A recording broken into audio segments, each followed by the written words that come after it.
Hi guys again. Once more, we've been given two equations, and in this case, they're asking what the sum AB is. Alright, of course, every question can be solved in different ways. Guys, just like in this question, we pick one of the methods and explain it. Let me talk about one of them. But this time, I'll solve it in a different way. For example, in this question, right here in this equation, if you isolate B, that is, if you write B in terms of A, then wherever you see B here, you substitute the expression you wrote in terms of A. When you do that, you'll find the value of A. Once you find the value of A, you'll also find the value of B. That's it. Let me show you this in another way as well. Look, these two expressions are equal to each other. So I'm saying let's set both of them equal to a common number and let that be K.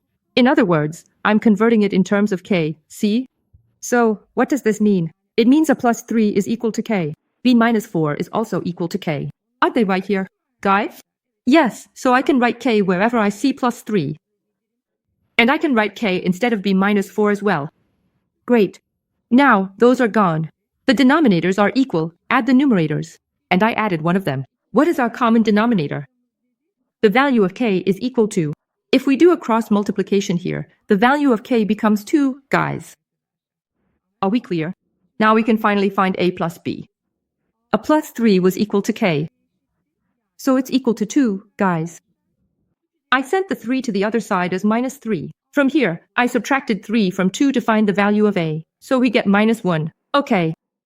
B minus 4 was equal to K. That is, we said it equals 2. We sent the minus 4 to the other side as plus 4. So the value of B will be 6. And the question is already finished. They asked for their sum. So when we add minus 1 and 6, our result will be 5. Friends.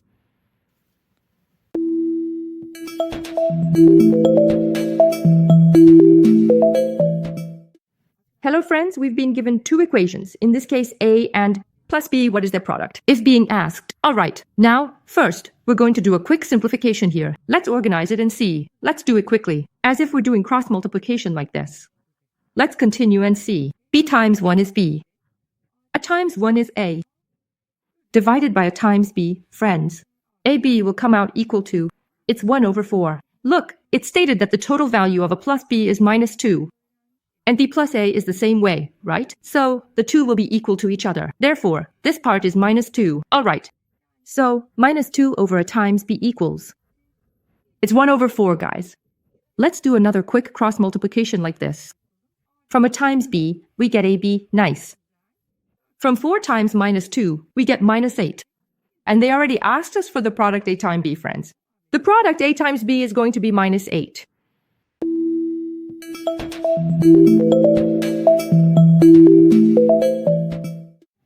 Hi guys, now we're going to look at a ratio and proportion question. Let's start.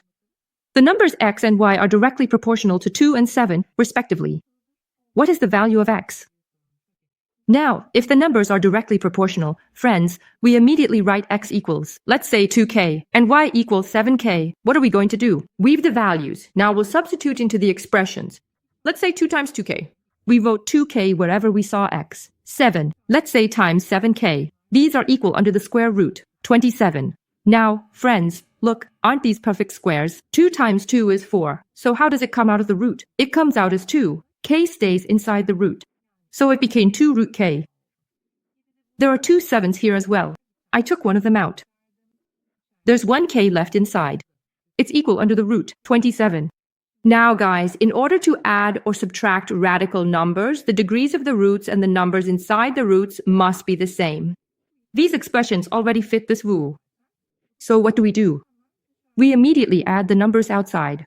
I added 2 and 7, got 9, so 9 root k is left here, equals 27. You can simplify it nicely like this. Root k equals 3. Now you need to get rid of the root. You do that by squaring both sides. Friends, as you can see, we've taken the k out from under the root here. Now we have k left. Here, 3 times k. From 3 we get 9. Okay, now you know the value of k. They asked me for x, friends. For x. We said 2k. We'll see k. K, the place we saw, friends. We're supposed to write 9 here. 2 times 9 makes 18.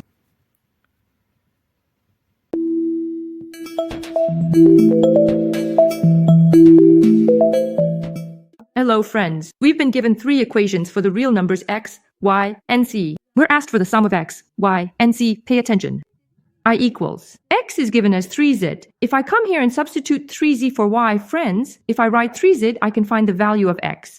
Look, I add x minus 3z and x minus 2z, x minus 5z. Now, pay attention again. Y is already here again, and it also has a value. It's given. X is 3z. If I write it like this. Now, there's a subtraction operation here. We need to pay attention to that. I had already seen my negatives as 5s, 5s. I'm writing it like this for you. If you multiply the negatives here, friends, it will become positive. So, look, the result of the expression here. Let me even write it like this. In 2 parentheses, friends, from minus 3s, let me write plus, minus 3s plus, let's say 5s. Guys, pay attention to the plus 1 here, and at the beginning, it was already equal to 3z. Now, if you tidy this up, 3z equals, from here, you'll get 12z, and when we multiply by 2, 4z equals plus 1. Now, let's move 4z to this side as minus 4z. We'll be left with minus z, right? When we write it like this, the value of z is now minus 1 for us. All right, great, z. You know, look, its negative value was already minus 5. When you multiply by minus 5z, friends, the value of x here will be plus 5. Pay attention. Again, there was also a y here, friends. Now, if I write minus 1 in place of z, where I see minus 3 times c, the value of y will also be plus 3. They asked for the sum of the 3. 5 plus 3, and the value of z is also minus 1, friends. I subtracted 1 from 8. The answer will be 7.